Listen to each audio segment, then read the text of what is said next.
Hey guys, it's Divyansh and welcome back to another episode. ब्रैंटफोर्ड 1 Manchester United. अब देखो यार, score line तो लग रही होगी कि काफ़ी कंफर्टेबल मैच रहेगा, लेकिन नहीं भाई, ये बिल्कुल उल्टा मैच था। काफ़ी ज़्यादा ट्रिकी मैच था और सही में यार हालत ख़राब थी। और भाई देखो, मैनचेस्टर यूनाइटेड ने लिख के रखा है कि इस सीज़न तो वो एक भी परफॉर्मेंस ऐसी देंगे ही नहीं कि हम यहाँ पर फैंस ऐसे कह सकें कि हाँ फाइनली आज हमने कन्विंसिंग परफॉर्मेंस दी है। यस, आप भाई इस स्कोर लाइन के धोखे में मत पड़ना। मैं लिटरली बता रहा हूँ कि एस्टन विला के अगेंस्ट हमने पहला हाफ, मैंने आपको बताया था कि राल्फ रांगनिक के under one of the best performance हमने दी थी। लेकिन आज हमने जो पहला हाफ खेला था ना, नोबडी वुड बी शॉक अगर हम यहाँ पर 3 या मे बी 4-0 से हम हार जाते। लेकिन सिर्फ एक बंदा ऐसा था जिसने वो चीज़ बचाई थी और वो था डेविड de Gea। अब देखो आज के इस एपिसोड में हम लोग 6 नहीं 7 पॉइंट्स डिस्कस करेंगे और पहला पॉइंट होने वाला है डेविड de Gea पे। भाई लेजेंड एरी फॉर्म में चल रहा है बंदा, गोटेड फॉर्म में कह रहा हूँ मैं, इस समय गोटेड फॉर्म में। और seriously I hate to admit it, लेकिन अगर डेविड de Gea अपना परफॉर्म नहीं करता ना, तो इस समय अपन लोग मे बी इस समय अपन लोग वहाँ सड़ रहे होते जहाँ पे इस समय एवर्टन सड़ रही है। And this is actually not a fictional but a reality. मैं सही बता रहा हूँ, अगर चैंपियन लीग में इट इज़ रोनाल्डो, तो प्रीमियर लीग में it has to be David de Gea, जिसने यूनाइटेड की नैया एक्चुअली में पार करी है। अब देखो यार, ये मैंने इसे पॉडकास्ट पे भी कहा है कि या स्ट्रीम में भी कहा है, वॉच लॉन्ग करते हुए भी कहा है कि डेविड de Gea की अगर परफॉर्मेंस अच्छी है ना, तो ये बहुत अच्छा है। ये we should be very proud. लेकिन ये अगर कलेक्टिव पर्सपेक्टिव देखें तो ये कुछ अच्छी बात नहीं है। अगर किसी का वीक इन वीक आउट हर हफ्ते अगर गोलकीपर ही स्टैंड आउट परफॉर्मेंस दे रहा है, तो कहीं ना कहीं बहुत बड़ी चीज़ है कि यहाँ पर United as a whole team कितना हग रही है। लेकिन एक आपको बुरा ये भी मानना पड़ेगा कि कहीं ना कहीं इसने सब करने के बाद भी डेविड de Gea को हम यहाँ पर क्लीन शीट नहीं दे पा रहे। थोड़ा यार मेरा मतलब आवाज़ थोड़ी वैसी हो रही होगी क्योंकि मेरा गला ख़राब है यार, तो थोड़ा उसका देख लेना। लेकिन इसी के साथ यार बात करते हैं अपने दूसरे पॉइंट की कि एक्चुअली में हम फर्स्ट हाफ में इतना हग्गा खेल कैसे रहते, जबकि फॉर्मेशन वही है। अब तो हमारे पास रोनाल्डो भी है, हमारे पास अच्छे प्लेयर्स भी आ रखे हैं और हमने एस्टन विला के अंदर यहाँ पर एक तरीके से one of the best performance दी। उससे कहीं ना कहीं maybe just one of the worst performance. तो इसका लेकिन इसी के साथ यार बात करते हैं कि एक्चुअली में हमने फर्स्ट हाफ में इतनी गंदी परफॉर्मेंस दी कैसे। हमारे पास स्टार्टिंग 11 भी बढ़िया थी, यहाँ पर इनफॉर्म प्लेयर्स थे, रोनाल्डो वापस आ रहा था, कहीं ना कहीं मोमेंटम कहीं ना कहीं अपने पास था, हम अच्छे कॉन्फिडेंट लग रहे थे।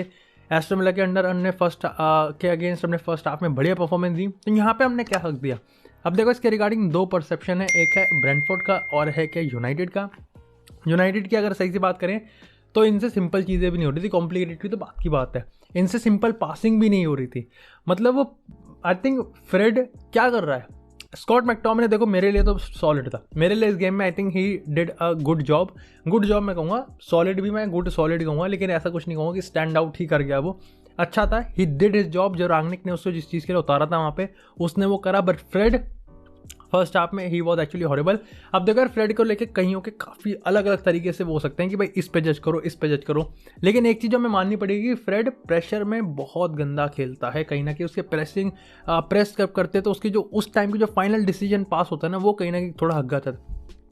इसी के साथ अगर दूसरी चीज़ की बात करें तो वो है प्रेस। देखो, प्रेस तो हमारा होगा ही नहीं, प्रेस तो हम अच्छे से कभी कर ही नहीं सकते किसी भी टीम के अगेंस्ट, और ऐसी कोई टीम नहीं है जो हमारे अगेंस्ट सही से प्रेस ना कर सके। ये तो कहीं ना कहीं गांठ बांध लो इस सीज़न के लिए। इसी के साथ अगर बात करें तीसरे पॉइंट की, तो वो है यहाँ पर डेस्परेशन। अब देखो यार, कहीं ना कहीं मेरे को ऐसा लगता है कि यूनाइटेड की टीम ना काफ़ी डेस्परेट दिखती है टाइम्स, और अगर आप उसको स्लॉपी पास से करो तो कहीं ना कहीं आप सामने वाली टीम को न्योता दे रहे हो कि भैया हमें काउंटर अटैक कर लो। और ये चीज़ फर्स्ट हाफ में बहुत ज़्यादा हो रही थी कि मिडफील्ड में कहीं ना कहीं हम यहाँ पे डेस्परेट हो रहे थे कि बस हमें 1-2 करना है और यहाँ पर अटैक करना है। रोनाल्डो यहाँ पर ड्रॉप डीप कर रहा है, और वो भाग रहे हैं आगे, और रोनाल्डो अभी भी मिडफील्ड में। मतलब तुम्हारा स्ट्राइकर जो तुम्हारा फोकल पॉइंट है वो अभी भी मिडफील्ड में ही है। उसने गेट इन बिहाइंड का रन, मैंने हार्डली यहाँ पर 3-4 रन देखे होंगे रोनाल्डो, क्योंकि वो कंडीशन ही नहीं है। और जब रन होते हैं तो उसको सर्विस नहीं मिलती। क्रॉसेस की बात करें, इतने क्रॉसेस डालने के मौके मिले, लेकिन हाउएवर इंटेंट के पूरे नंबर है, लेकिन उसका कोई प्रोडक्टिविटी निकली नहीं। अगर ब्रेंटफोर्ड के पर्सपेक्टिव से बात करें तो यहाँ पर आपको मानना पड़ेगा कि Brentford was very very brave. और मैंने अपने प्रीव्यू वाले एपिसोड में भी कहा था कि देखो यार, ब्रेंटफोर्ड से हम ये चीज़ एक्सपेक्ट कर सकते हैं। दूसरी चीज़ कि वो अपने स्ट्रॉन्ग पॉइंट्स पे अडिग थे, और नो डाउट कि उन्होंने जो पहला गोल स्कोर किया, इकलौता गोल स्कोर किया उनकी तरफ से, वो क्रैपी था। लेकिन कहीं ना कहीं वो यहाँ पर उसी एजेंडा पे था कि ठीक है हमें सेट पीस से गोल करना है, नहीं तो जो आउटसाइड थ्रो ले रहे हैं वो हम यहाँ पे दूर फेंकेंगे। और नो वंडर तीसरा चीज़ कहीं ना कहीं यहाँ पर हमारी गलती उनके बेनिफिट के लिए थी। अब देखो यार 4-3-3 का हमेशा से सबसे बड़ा प्रो मैंने ये बताया था कि ब्रूनो फर्नांडिस RCM से बहुत अच्छा खेलता है number 8 as compare to number 10, क्योंकि हमारी जो मिडफील्ड केक की तरह कटिंग होती ना। लेकिन इस गेम की मैं बात करूँ ना तो ब्रूनो फर्नांडिस एक्चुअली में काफ़ी आगे खेल रहा था, काफ़ी एडवांस खेल रहा था, और ये नेचुरल इंस्टिंक्ट भी हो सकता है और ये कहीं ना कहीं इंस्ट्रक्शन भी हो सकते हैं रांगनिक के, लेकिन ये हमारे अगेंस्ट में काम कर रहे थे पूरे फर्स्ट हाफ में। अब बात करते हैं यहाँ पर तीसरे पॉइंट की कि सेकेंड हाफ में ऐसा क्या हो गया कि यहाँ पर हमने पूरा गेम ही पलट दिया। मतलब 3 गोल की बात करें एलांगा गोल की, भाई इट्स अ ब्यूटी गोल। मतलब एलांगा के लिए यार मैं एक चीज़ ज़रूर कहूँगा कि वो बंदा लगता छोटा है लेकिन वो एरियल थ्रेट में बहुत ज़्यादा लीथल है कंपेरेटिवली ग्रीनवुड से और रैशफोर्ड से तो बहुत ज़्यादा। दूसरी चीज़ कि एलांगा मेरे ख्याल से पूरी स्टार्टिंग 11 में एकमात्र अलॉन्ग साइड फ्रॉम डेविड दे गया, ये 2 ही बंदे ऐसे होंगे जिनको क्रिटिसिज्म आप कर ही नहीं सकते, किसी भी एंगल से क्रिटिसाइज नहीं कर सकते, और एलांगा तो हर एक चीज़ दे रहा है। प्राइम एग्जांपल कि अगर आपको जितना भी टाइम देता है आप उसका मैक्सिमम पोटेंशियल से कैसे यूज़ कर सकते हो। दूसरे गोल की बात करें रोनाल्डो का, वो भाई चेस्ट शोल्डर वाला जो भी वो पास था एब्सोल्युटली गुड, लेकिन उसके अलावा मैं कहूँगा स्कॉट मैकटोमिने का भी अच्छा रोल था, ब्रूनो फर्नांडिस अच्छा रन था, और भाई ग्रीनवुड के लिए भाई धन्यवाद, आपने अपना ऑफसाइड रन चेक करा, अच्छा गोल था, पूरा टीम का गोल था and it was a very very good. तीसरे गोल की बात करें तो मैं भाई एक चीज़ कहूँगा कि ये किसी के लिए अगर सबसे ज़्यादा इंपॉर्टेंट था वो रैशफोर्ड के लिए था। I am very very happy कि रैशफोर्ड ने एक गोल स्कोर किया, क्योंकि पिछले कुछ गेम की बात करें तो उसके फाइनल डिसीजन ही वो ऐसी चीज़ होती थी जिसमें वो हकता था, और यहाँ उसने हगा नहीं ना, तो वो मेरे को बहुत अच्छा लगा कि रैशफोर्ड ने यहाँ पे कूल काम एंड कंपोज यहाँ पे फिनिशिंग करी और यहाँ मारा था। लेकिन अगर थोड़े से स्ट्रक्चर की बात करें किस तरीके से यहाँ पे बिल्डअप रखा हमने सेकेंड हाफ में, तो मेरे को लगता है कि यहाँ पे हमने बहुत सिंपल चीज़ों को ठीक तरीके से करा, पासिंग को मिसप्लेस नहीं करा, डेस्परेशन को कम करा, यहाँ पर टीम्स को होल्ड के लिए रखा कि भाई ठीक है तुम यहाँ पे पहले बॉल लो, पोजीशन होल्ड करना सीखो और उसके बाद अपनी कोई चीज़ करना। और चौथा यहाँ पर ये था कि अब हम गेम को थोड़ा वाइड ले जा रहे थे, अब हम कहीं ना कहीं 1-to-1 में ज़्यादा अटैक कर रहे थे, हम एग्रेसिव हो रहे थे और फ्रंट फुट पे आ रहे थे। अब 1 गोल आया, 2 गोल आया, और उसके बाद कहने की देखो ब्रेंटफोर्ड को अब गोल मारना है तो वो और खुलेगी, और हमने यहाँ पर तीसरा गोल भी स्कोर कर दिया।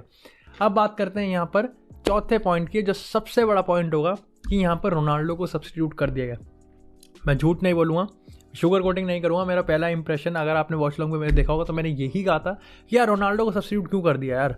और ये एक बहुत ही नेचुरल सा रिएक्शन है, क्योंकि देखो यार आप 2-0 से जीत रहे हो, जिस तरीके से अपन खेल रहे हैं सेकंड हाफ में, आपके इनर इंस्टिंक्ट्स ये कह रहे हैं गेम को देख के कि भाई टीम तीसरा गोल मारेगी, टीम तीसरा गोल अभी यहाँ मारेगी, और यहाँ पे रोनाल्डो को सब्स्टिट्यूट कर देते हैं बिकॉज या कहीं ना कहीं आप मानते हो कि भाई आपका स्ट्राइकर, आपका स्टार स्ट्राइकर, आपका Cristiano Ronaldo has to be on the score sheet, लेकिन यहाँ पर उसको सब्स्टिट्यूट कर दिया जाता है। ही वॉज फ्रस्ट्रेटेड, वो फ्रस्ट्रेटेड फिगर होता है। We can understand the fact कि ये जो बड़े बड़े प्लेयर्स होते हैं ना यार, ये स्टारडम वाले प्लेयर्स होते हैं, a player who is very committed, who is very very dedicated, जिसको भाई स्कोर शीट पे आना ही है, हु वर्क हार्ड करता है यार, वो पूरे 70 मिनट उसने वर्क हार्ड करा, लेकिन वो तो सभी करते हैं यार। देखो 11 के 22 प्लेयर वर्क हार्ड करते हैं उस पिच पर, एंड 22 के 22 प्लेयर तो शूट पर नहीं आते, तो यहाँ पर कहीं ना कहीं अंडरस्टैंडेबल था कि रोनाल्डो फ्रस्ट्रेटेड था।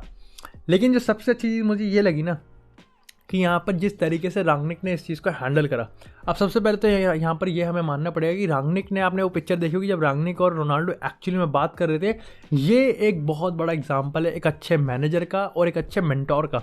उसकी मैनेजमेंट स्किल्स ही देखो बहुत होते हैं, जब प्लेयर्स ऐसे कर देते हैं तो मैनेजर्स को घंटा फर्क भी नहीं पड़ता, लेकिन रांगनिक ने उसको बताया, डजेंट मैटर कि उसने वहाँ पे उस चीज़ को क्या बोला, लेकिन उसने मेरे को मतलब अभी हम डिस्कस करेंगे उसने क्या बोला, लेकिन उस पॉइंट ऑफ टाइम पे इट डजेंट मैटर कि क्या बोल रहा है, it just has to be very very good कि यहाँ पर यूनाइटेड ने तीसरा गोल मारा और रांगनिक यहाँ पे रोनाल्डो को समझा रहा है कि बॉय इट वॉज हैपन, होना चाहिए, इट शुड बी देयर। यहाँ पे ट्रांसपेरेंसी और जो मैं कहूँगा कि मैनेजर और प्लेयर का जो रिलेशन होता है ना, वो यहाँ पे अच्छा होना चाहिए, पर्टिकुलरली इस पॉइंट ऑफ टाइम पे। तो जब हम रांगनिक, मार्शियल, रांगनिक, मानदबी ये सब सुन रहे हैं, और इस पॉइंट ऑफ टाइम पे तो बहुत अच्छा था।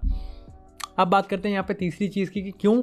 अब देखो यार ये तो हाँ कि स्कोर शीट है, लेकिन this is a short term, long term में हमको रोनाल्डो की बहुत ज़्यादा ज़रूरत है। चैंपियन लीग आने वाला है और आगे के मैचेस की बात करें तो वेस्ट हैम में बहुत क्रूशल मैचेस हैं, यहाँ पर 2-0 3 पॉइंट बैग में है।